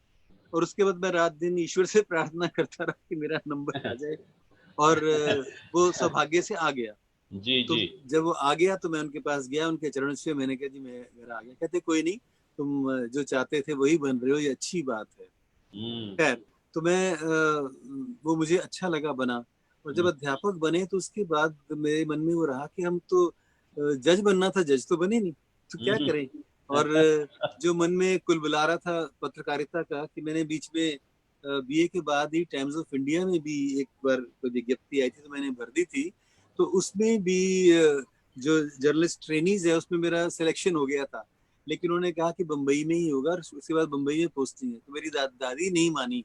दादी जी कहने की नहीं, मेरे बच्चे मेरे से अलग नहीं होंगे, क्योंकि जो हमारे पिता थे बहुत जल्दी गुजर गए थे। मैं 5 साल का ही था, मेरा बड़ा भाई 7 साल का। तो उनको लगता था मेरा एक गया है, मुझे 2 मिले हैं, मेरे 2 मेरे पास ही रहे, तो उन्होंने जाने नहीं दिया। तो मेरे मन में वही थोड़ी सी था कि अरे थोड़ा वो भी हो जाए। और फिर नाटक का भी था। तो लेकिन हुआ क्या, ईश्वर ने एक ऐसा जॉब मुझे दे दिया अध्यापक का कि जिसमें मैंने सारे सपने पूरे किए। कि मैं अध्यापन के साथ साथ मैं जो है हिंद वार्ता जो न्यूज एजेंसी थी उसका चीफ एडिटर भी बना। और मैं माया मनोहर कहानियों में जब भूपेंद्र स्नेही थे और बालसुब्र राय जी थे, मैंने उनके साथ भी उनका रिटेनर बना, उनके साथ उसमें। और जो सरिता मुक्ता जिस दिल्ली प्रेस से निकलती है, तो वहां पर भी मैंने समीक्षा लोग करके समीक्षा का स्तंभ लिया, तो उनके यहाँ भी रिटेनर हुआ। और बाद में जब इंडिया टुडे हिंदी में आया तो उनको एक हिंदी विद की जरूरत थी, तो उनकी नजर मुझ पर पड़ गई। और इस तरह से जो एक कहते हैं ना, अब क्या कहूँ, कहना नहीं चाहिए, तो खैर मैं बन गया। तो वहाँ वो पत्रकारिता में भी गया। और इसके साथ साथ ही जो एक ग्रुप था दिल्ली में नाटक का, उसमें मैंने कुछ नाटक भी किए। और मैंने कुछ कॉलेजों के लिए और अपने कॉलेज के अतिरिक्त नाटक निर्देशन भी किए। तो अध्यापक बन के मैंने वो सारी चीजें धीरे धीरे पूरी की। चित्रकारी, उसमें तो कोई आपके पास इतना समय होता है कि अगर आप उसका ठीक उपयोग करें, सदुपयोग करें। जैसे मैं कॉलेज में सुबह की क्लासेस सारी लेता था, जब सुबह लोग आना पसंद नहीं करते थे सुबह सुबह, क्योंकि 8:30 बजे क्लास लगती थी।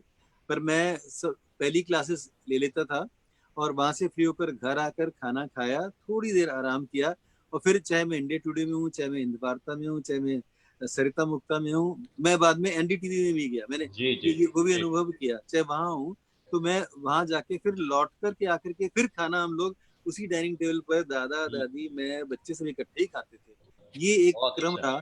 तो एक सपना जज बनने का रह गया था, अच्छा। लेकिन वो कैसे पूरा हुआ कि जो अदालत है, जिस हाँ, तरह की अदालतें हम न्याय की देखते हैं जहाँ ये क्रिमिनल और दूसरे केसेस होते हैं, उसमें तो नहीं बन पाया। हाँ। लेकिन जब आप लोगों ने प्रतियोगिताएं शुरू की कॉलेजों में, तो लोगों ने बुलाना शुरू कर दिया, जी जी जी। और बड़ी बड़ी जगह पर भी। और हाँ, कई जगह विदेश में भी मैं गया, तो बल्गारिया हम लोग गए थे, तो वहां भी उन्होंने कहा कि you will be our distinguished जज फॉर दिस कंपटीशन। मैंने कहा वाह हाँ, हरीश भाई, आज तुम जज भी बन गए। तो हाँ, वो हाँ, एक एक्चुअल तो नहीं था, हाँ, हाँ। लेकिन जो आपने पूछा, मैं जी जी। का एक बहुत जवाब देने की जी, कोशिश की। बहुत बहुत सुंदर। आप देखिए, ये बहुत कम लोगों को ये अवसर मिलता है कि आप जो चाहते हैं वो बन जाएं। जी क्योंकि मजबूरी में बहुत सारी चीजें करनी पड़ती हैं। और आप ना केवल बने, आप बखूबी बने और दूसरों के लिए उदाहरण बने। आपके ऊपर शोध हो रहे हैं, आपकी जी पुस्तकें विश्वविद्यालयों में, देश में विदेश में पढ़ी और पढ़ाई जा रही हैं। आप निश्चित रूप से समाज के लिए एक बहुत बड़े प्रेरणा स्रोत हैं। बहुत बहुत बहुत धन्यवाद हरीश जी।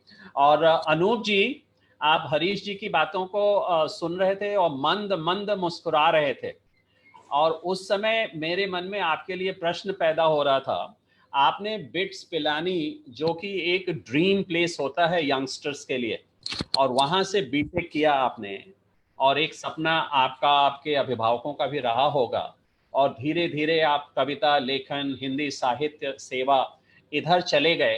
तो ये ट्रांजिशन कैसा रहा? आपने कुछ लोगों को प्रसन्न किया होगा, कुछ को हो सकता है डिसअपॉइंट भी किया हो, फैमिली में, रिलेशंस में।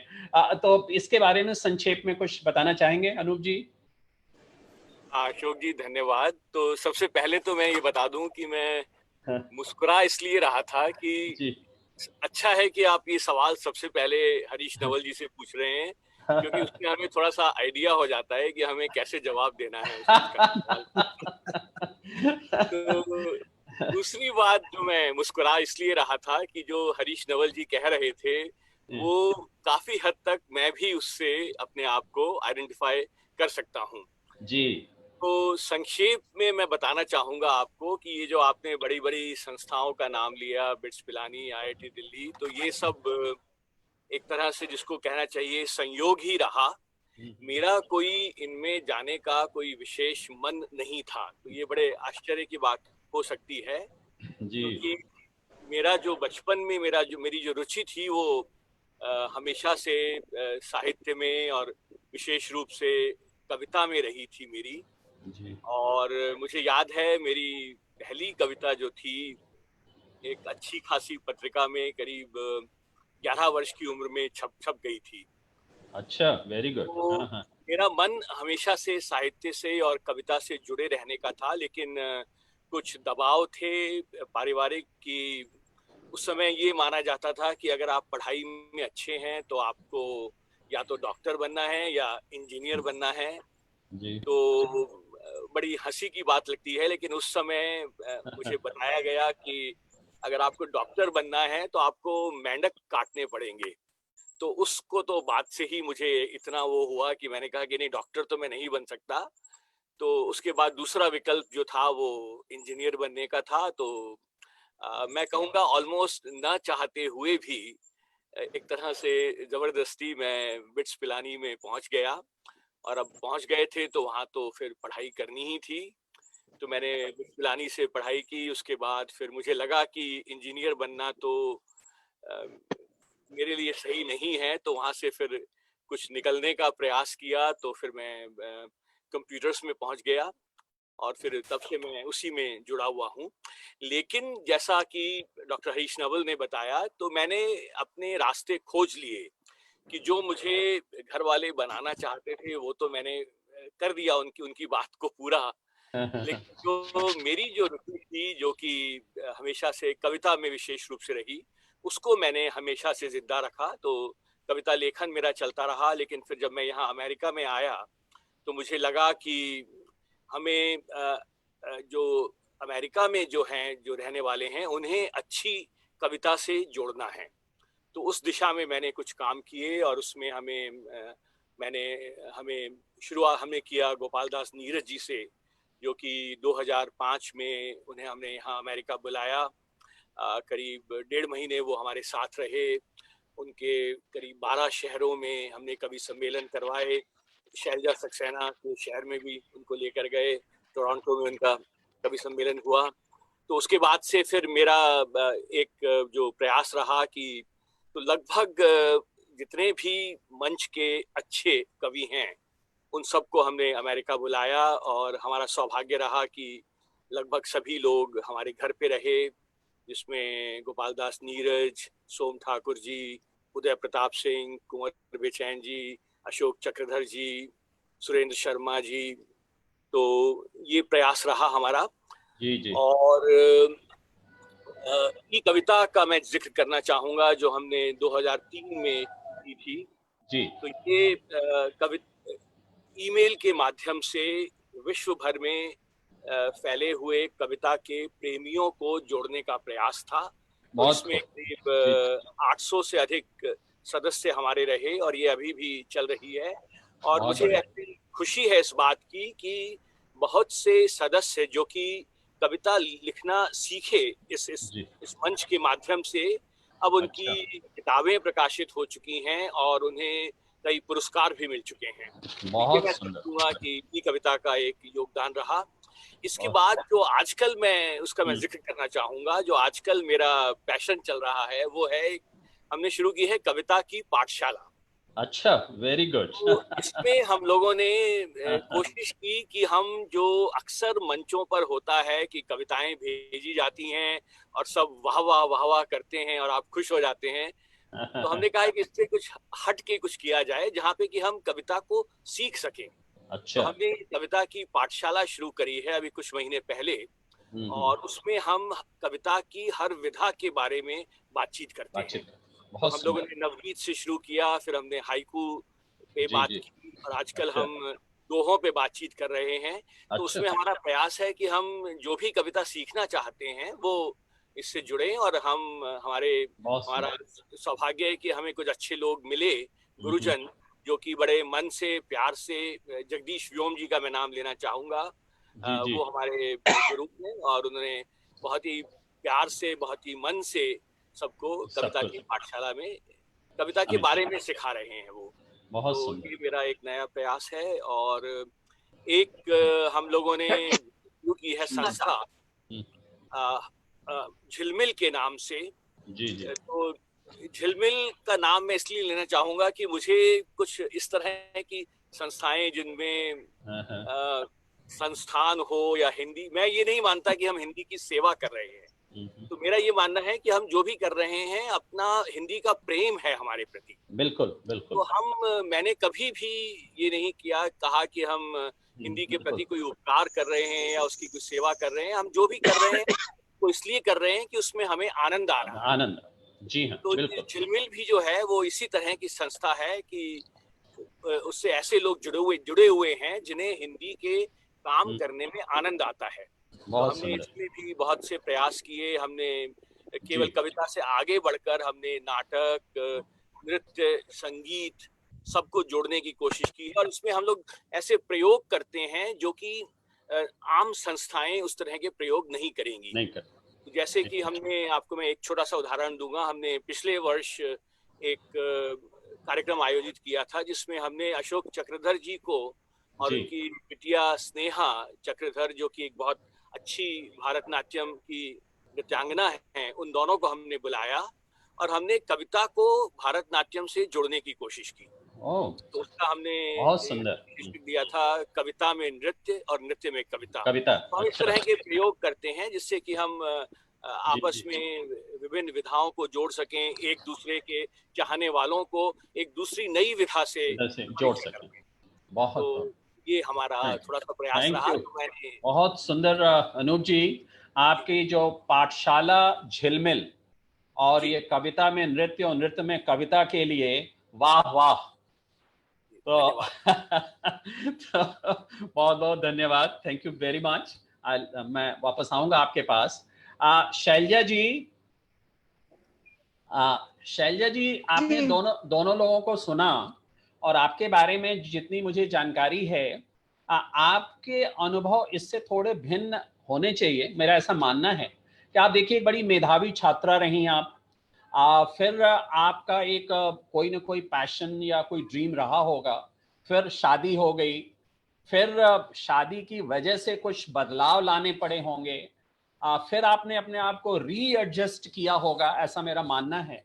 तो मैं ये मान रहा हूं कि इन सब के बीच आपके अंदर कुछ एक जुझारूपन अवश्य आया होगा और मन में एक जुनून आया होगा कि चलो सब कुछ ठीक है, लेकिन ये तो मैं करके ही रहूंगी, ऐसा मेरा मानना है, कुछ ऐसा लग रहा है मुझे।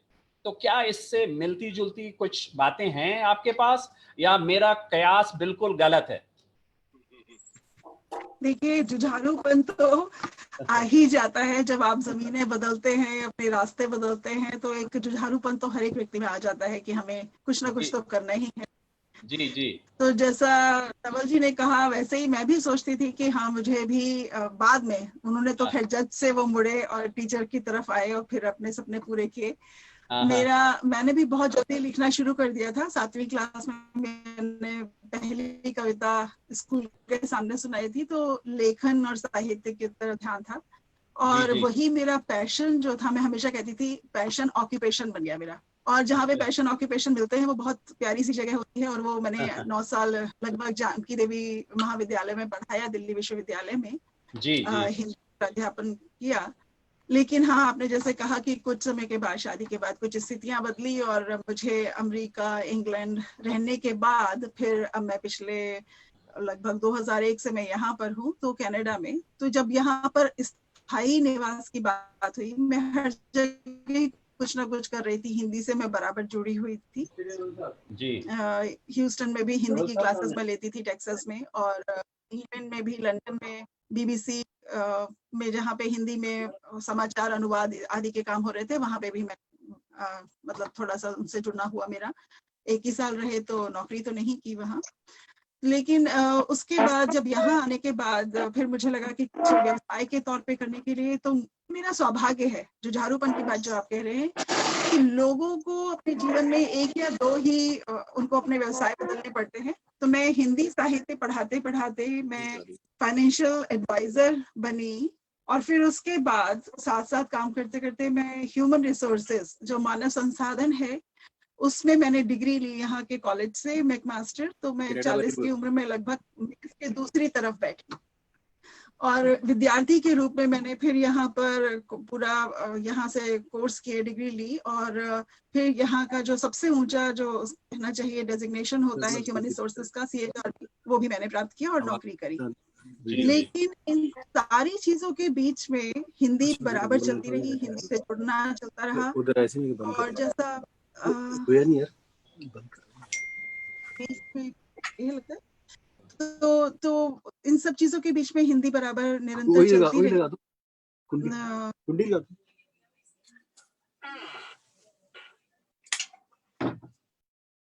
तो उसमें यहाँ पे हिंदी राइटर्स गिल्ड जब हम लोगों का बना, उससे पहले जैसे अनूप जी ने कहा कि नीरज जी यहाँ आए थे, हिंदी साहित्य सभा के माध्यम से हम लोगों ने उन्हें बुलाया था और सुनने का मौका मिला हम लोगों को।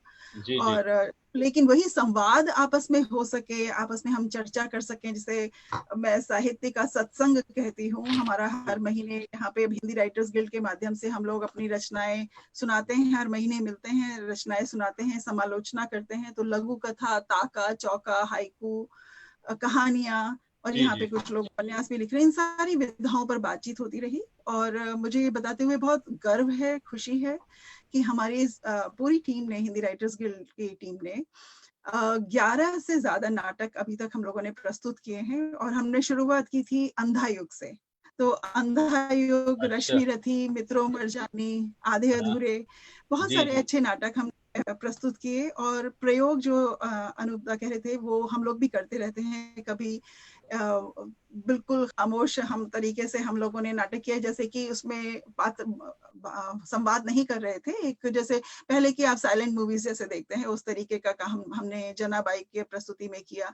सूरदास जी की नाटक जब हमने प्रस्तुत किया तो आधे डायलॉग्स थे, आधा सूत्रधार बोल रहा था, तो उस तरीके से हम लोगों ने किया, और संगीत के मिश्रण के साथ में और लाइट साउंड सब पूरी तरीके से। तो 3 घंटे का नाटक भी हम लोगों ने 2018 में प्रस्तुत किया, जो अनुदित था मराठी भाषा से, सुखांशी भणंती आहे, अभिराम भड़कमकर जी का नाटक। तो ये सारी चीजों के प्रयास के पीछे मुख्य उद्देश्य ये है कि हम अपने भारतीय डायस्पोरा, इंडियन डायस्पोरा जिसे कहते हैं, उसे हम भाषा से और भाषा में लिखे हुए समृद्ध साहित्य से जोड़ सकें, क्योंकि विजुअल जो आर्ट है उससे सबसे ज्यादा लोग जुड़ते हैं।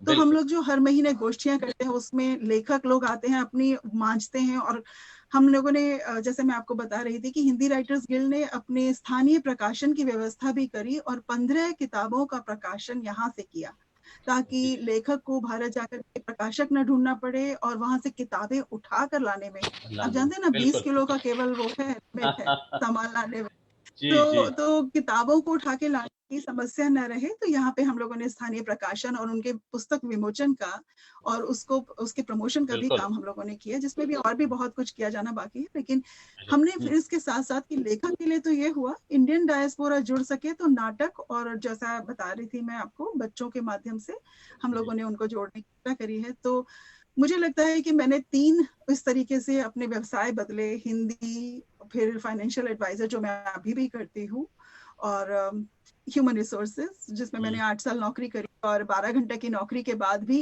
रात को अपने परिवार को संभालने और फिर हिंदी का काम करने, तो जुझारूपन तो आता ही। बहुत सुंदर, बहुत सुंदर। तो बिल्कुल आपने जो बताया वो तो एक धरातल की वास्तविकता है, लेकिन उसमें से निकलकर आप जब बोल रही थी तो आपके जो गुरुदेव हैं डॉक्टर हरीश नवल, वो इस तरह से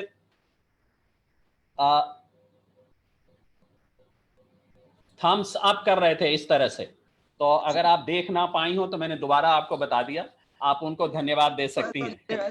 तो गुरुजनों का ही आशीर्वाद है, सब गुरुजनों का ही। तो बड़ी अच्छी बातें हैं। देखिए, मैं आप लोगों की बातों को सुन के आनंद भी ले रहा हूँ, मेरे ख्याल में श्रोता भी बड़े मंत्र मुग्ध होंगे, लेकिन इसके साथ साथ मेरे मन में एक अजीब सी बात हो रही है कि अगले 5-10 मिनट में मुझे इस चर्चा को समाप्त भी करना है। तो ये बड़े अफसोस की बात है, और खासतौर से जिस भूमिका में मैं हूँ उसमें तो ये बेहद अफसोस की बात है कि इतनी सुंदर चर्चा को बहुत समय तक मैं आगे नहीं ले जा सकूंगा। इसी दुख से मैं व्यथित हो गया हूँ, लेकिन आप लोगों ने जो बातें कही हैं वो मेरे दिलो दिमाग में रहेंगी बहुत दिनों तक। तो अब मेरे ख्याल में जो बातें हुई हैं उसमें से इस अंतिम चरण में मैं 2 चरणों को अब मिला दे रहा हूँ कि हमें कहीं ना कहीं एक आशा की किरण, अनूप जी आप देखिए, आप जहाँ बैठे हैं सूर्य की किरण आपके पीछे थी पहले, अब आपके धीरे धीरे शरीर पे आ गई है। तो मैं ये शुरुआत आप ही से करता हूं कि चलते चलते एक आशा की किरण के रूप में आप इन श्रोताओं को क्या संदेश देना चाहेंगे?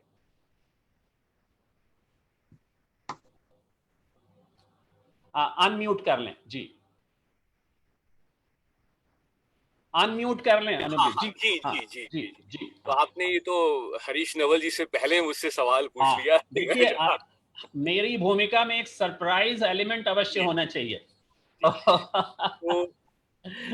अशोक जी, मैं यही कहना चाहूंगा कि मेरा हमेशा से ही आशावादी दृष्टिकोण रहा है, और हर अंधेरे की किरण में, हर अंधेरे में एक आशा की किरण ढूंढना तो हमारा ही काम है। और वो सिर्फ देखने की बात है, हमें जरूर मिल सकती है। तो अब इसी संक्रमण काल को आप लें, जो कि एक बिल्कुल एक जो कभी पहले नहीं हुआ, एक उस अंधेरे की तरह हमारे बीच में आया। लेकिन इस संक्रमण काल में भी एक आशा की किरण जो मुझे दिखाई दी और जिसका मैंने भरपूर लाभ उठाया, वो ये था कि इसने मुझे बैठकर शांति से, चैन से अपने बारे में कुछ मंथन करने का समय दिया कि मैं जिंदगी में किस मुकाम, किस मोड़ पर हूं, मैंने क्या हासिल कर लिया, क्या मुझे करना बाकी है। जी जी। ये मैंने जो पहले कभी समय, ये नहीं कहूंगा कि समय था नहीं, लेकिन इतने इत्मीनान से, इतने उससे बैठ के सोचने का समय नहीं मिला था। तो ये मुझे एक अच्छा लगा, और इसमें मैंने ये तय किया है, जो मेरा संक्षेप में मैं बताऊंगा, कि मैंने ये तय किया है कि अपनी जो आगे बची हुई जिंदगी है वो मुझे अपने लिए जीनी है। बहुत तो सुंदर। भगवान का शुक्र है कि जो जिम्मेदारियां थी वो लगभग पूरी हो गई हैं। तो अब जो बाकी का समय है मैं वो उन बातों में गुजारना चाहता हूँ जो मुझे वास्तव में आनंद देती है। बहुत सुंदर, बहुत सुंदर, बहुत सुंदर। तो ये आत्म मंथन और स्वयं के लिए कुछ करना, तो ये दो आपके पॉइंट्स आए हैं आशा की किरण में चलते चलते। बड़ी सुंदर, बहुत ही प्रेरणादायक। श्रोताओं, आप सुन रहे होंगे, आपने सुना अभी अनूप जी को। आप इसकी प्रशंसा में कुछ कहना चाहें, लिखना चाहें, निरंतर करते रहिए। वो बड़ा आवश्यक है आपके लिए भी, मेरे लिए भी। आप देखिए शैलजा जी, आप अपने आप को अनम्यूट कर लें, और आप दिव्य हैं, तो आप ये बताएं कि जो दिव्य किरण है कनाडा से होते हुए भारतवर्ष की तरफ चलते चलते आप क्या संदेश देना चाहेंगे? तो आपकी दिव्यता की बात पर जरा, खैर जो भी बात है, तो ये एक बात ये है कि हाँ, इस कोरोना के समय में एक बहुत अच्छी बात हुई कि 3 महीने में बहुत कुछ बदल गया। हम बहुत सारी दुनिया के लेखकों से जुड़ना हुआ। एक जी। विश्व हिंदी परिवार श्री अनिल जोशी जी ने शुरू किया है, और उसके माध्यम से दुनिया के हर कोने में बैठे हुए लेखक से जुड़ना हुआ, जो कि जी। शायद अगले 15 सालों तक, 10 सालों तक नहीं हो पाता। तो ये एक बहुत अच्छी बात उभर कर आई कि हम लोग आपस में बातचीत साझा कर रहे हैं, और अनूप जी भी उस परिवार के हिस्सा हैं, और बहुत सारे लोग हिस्सा हैं। तो आशा की किरण में मुझे जो लगता है, मैंने आपने अपने जीवन के बारे में जब बता रही थी, उसी के हिसाब से मैं कहूंगी कि हमेशा समस्याओं में से भी रास्ते निकलते हैं, समाधान उस पे छुपे होते हैं। तो मैं अपनी, बेचारा नहीं है, इतना भी हारा नहीं है, आदमी बेचारा नहीं है, अंधेरा है छट जाएगा, गर्दिशों का मारा नहीं है, बहुत सुंदर। टूटता है लेकिन बिखरना उसे फिर भी गवारा नहीं है, हमारा नहीं। आदमी बेचारा नहीं है, आदमी बेचारा नहीं है। तो बहुत सुंदर, यही मुझे हमेशा अपने आप बहुत को भी सुंदर, कहती हूँ, बहुत सुंदर। तो ये हुई ना दिव्य किरण, आदमी बेचारा नहीं है। इससे बड़ी बात कुछ हो नहीं सकती। शैलजा जी, बहुत बहुत धन्यवाद। तो आत्म मंथन के बाद आदमी बेचारा नहीं है। और अब मैं आऊंगा डॉक्टर हरीश नवल जी के पास। हरीश जी, अनम्यूट कर लिया आपने, बहुत सुंदर। अब आप देखिए, ऐसा है कि आत्म मंथन भी हो गया, और मनुष्य के प्रति एक सुदृढ़ता की बात भी हो गई। लेकिन इन सब के बीच एक कोई हमारे अंदर शक्ति का प्रतिपादन भी होना चाहिए। तो आप ये बताएं कि उन किन शक्तियों का संचार हो हमारे अंदर कि आशा की किरण आपके चलते चलते संदेश में बदल जाए। जी, मैं कोशिश करता हूँ आपको उत्तर देने की। बड़ा महत्वपूर्ण और बड़ा कठिन प्रश्न आपने किया है। देखिए, हमारा जो जीवन जिस आधार पर टिका हुआ है कि अल्टीमेटली हम क्या चाहते हैं, वो हम चाहते हैं कि एक निष्कलंक सा आनंद हमें मिले, हम जीवन को अपने अच्छे ढंग से बिता सकें। अभी जैसे अनूप भाई ने कहा कि अब वो बाकी समय जिसमें बताएंगे, तो उनका तो बाकी समय आने वाला है, मेरा बाकी समय शुरू हो चुका है। तो मैं ये दो बातें जरूर कहना चाहूंगा। जी। एक तो मैं ये कहूंगा कि जिंदगी को अच्छा बनाने के लिए और अपने मानव को हमेशा जगाए रखने के लिए और उससे प्राप्त जो आनंद है उसको भी साधने के लिए एक छोटी सी चीज ये है कि जो हम हैं वही हम हों। ऐसा नहीं कि हम दिखाएं। आजकल मैं देखता हूँ कि लोग जो होते नहीं वो दिखाने की कोशिश करते हैं कि वो है नकली जीवन जीते हैं। हम अमीर नहीं है पर अमीर दिखाएंगे, ब्रांड से, गाड़ियों से, धन की चकाचौंध से, भले ही उधार लेकर के करें हो या मांग करके लाए हो। तो यानी मैं देखता हूँ हमारे कई विद्यार्थी ऐसे थे कि जिनके पिता ने उनको कॉलेज में प्रवेश करते ही कार भी दे दी, और उस जमाने में अभी वो लाइसेंस नहीं बनता था उस उम्र में, और वो कहते हैं तू चिंता मत कर, ये 5,000 जेब में रख, जो पुलिस वाला है उसके मुंह पर मारना। तो अब वो कहाँ से कार लाए? वो उधार से कार लेकर गए और शान से बता रहे हैं। तो ये जो उधार की जिंदगी है, जो हम है नहीं, हम सुंदर नहीं है पर सुंदर बनना चाहते हैं। अरे जब हम मन से सुंदर नहीं है तो बाहर की सुंदरता क्या करेगी? तो नहीं, जो हम नहीं है उसकी कोशिश कैसे करें? उसकी पूर्ति हम उन मनोभावों से करें, उस शैली से करें, उस व्यवहार से करें जो ईश्वर ने हमारे अंदर प्रदत्त की हुई है, उसको निकालें। तो इसलिए हमें बिल्कुल शीशा होना चाहिए कि जो हम अंदर है वो बाहर है, उससे हम खुश रहेंगे। लेकिन ऐसा होता नहीं है। अब लोग पेडिक्योर मेडिक्योर करा के बनना चाहते हैं, सोचते हैं हम सुंदर लग रहे हैं। अरे अंदर तो सुंदर है नहीं। कितनी क्योर कराओगे आप, है ना? That cure is not sure and that is not pure. Pure वो तभी है जब यहाँ से है, यहाँ से है। तो और दूसरी बात, मैं ये एक बात ये एक और कहना चाहूंगा कि हमें इन सब चीजों की प्राप्ति के लिए और समाज में ठीक ढंग से रहने के लिए दो जो तत्व हैं बहुत आवश्यक है। एक को मैं कहता हूँ विनम्रता, और दूसरा है औदार्य। हम विनम्र हो, हम विनम्र होंगे तो हम उस फाल्स ईगो में नहीं जाएंगे जिसमें हम चले जाते हैं। हमें पता रहेगा कि हम ये भी कुछ नहीं है, हम अभी सिंधु नहीं है, हम बिंदु ही हैं। भले ही हमें उद्भव वाले कहते रहे कि बिंदु से सिंधु बन गए आप आइए, पर हम जानते हैं कि हम अभी बिंदु हैं, सिंधु तक की यात्रा हम नहीं कर पाएंगे। तो हम और औदार्य रहे कि हम उदारता से दूसरे को स्वीकार करें, उसकी गलतियों को भी स्वीकार कर ले, सोचकर कि उसकी मानसिक स्थिति उस समय क्या थी। वैसे समय कम है नहीं तो नहीं आप सर, आपने गागर में सागर भरा है, और ये हमारी पात्रता होनी चाहिए कि हम आपके गागर में सागर संदेश को समझ सकें।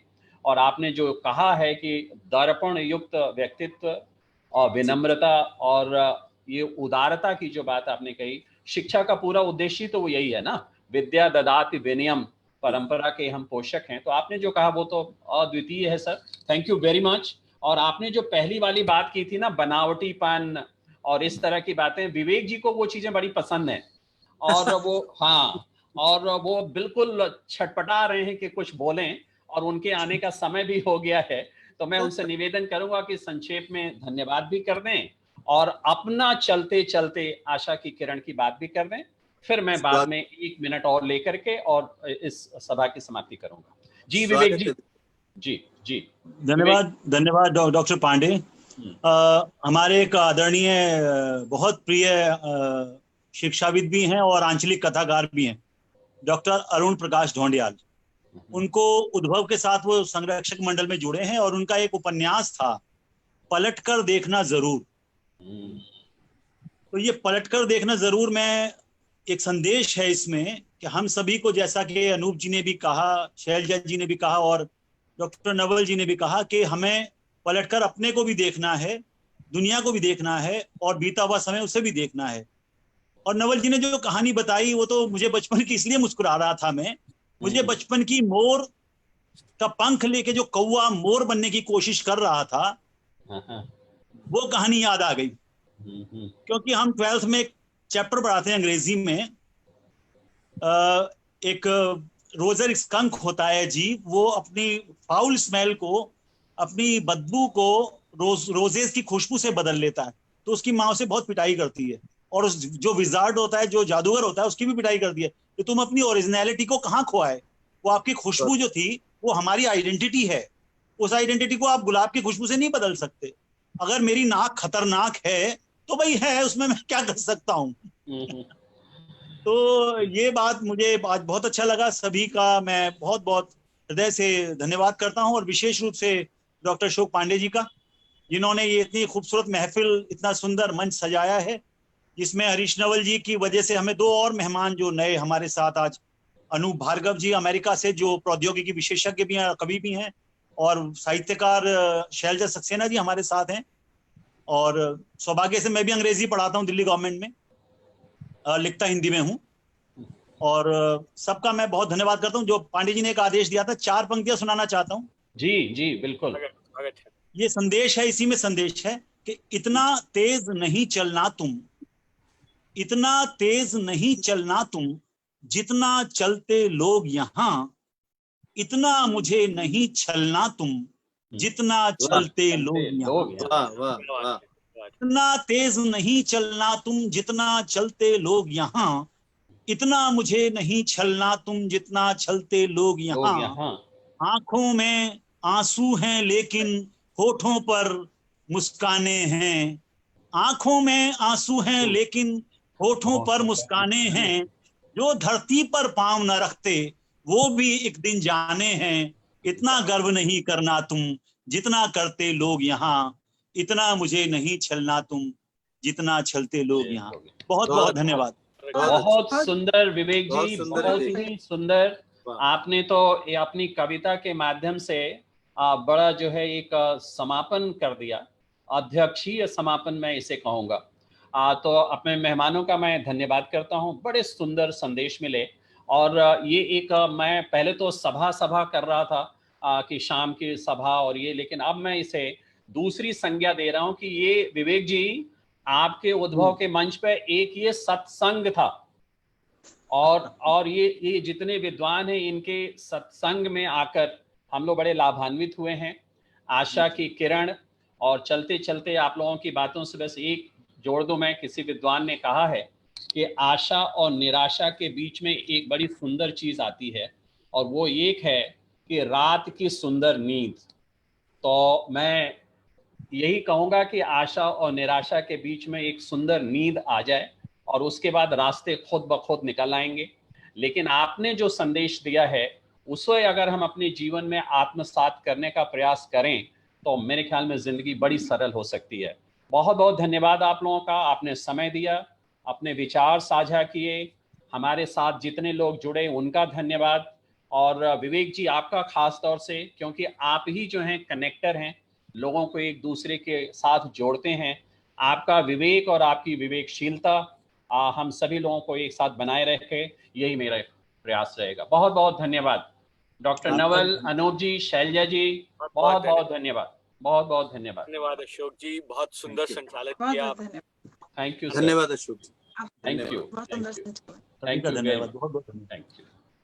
थैंक यू मोनिका, आपको भी आपके सपोर्ट के लिए कहीं थैंक और पे- you very much, thank you.